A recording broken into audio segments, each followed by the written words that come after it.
Hello everybody, this video will show you how to make a claw machine in Fortnite Creative.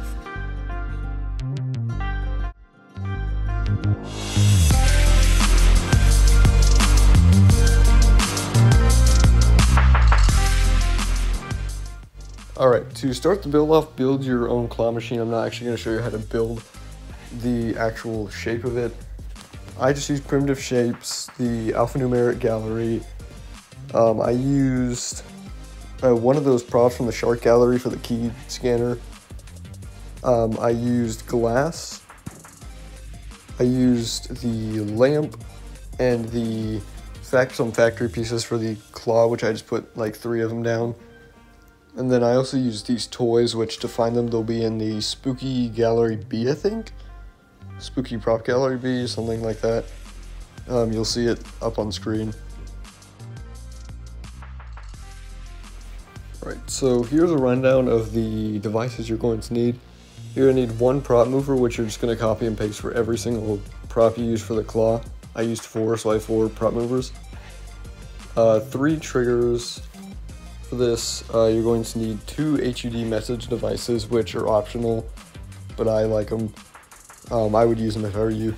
I have 2 buttons and then a conditional button, which you'll see the settings for later. That's why they're all different sizes. I have an item spawner, an item granter, and then there's a random number generator.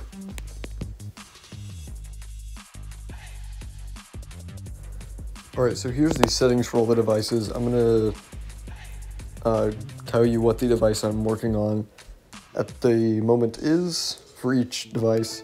This one is the conditional button, and you'll see the rest on screen.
Alright, so this item spawner is optional.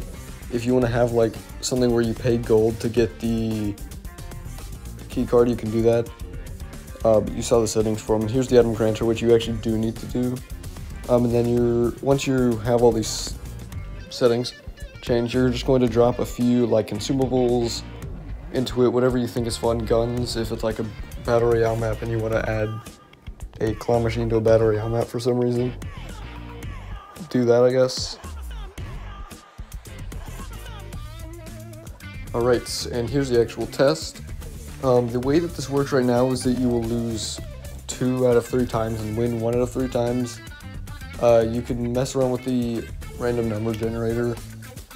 So you can see I got loser, scan to play again, play, or drop or whatever. And I got a win, so now I can collect prize, and I got consumables into my inventory. So that's how it'll work. It'll be just random. You can change, obviously, the rigging. If you want to make it as close to real world as possible, I would probably go with a 99-to-1 ratio of lose to win, but that's completely up to you. So yeah, hope this was helpful, and I'll see you in the next one.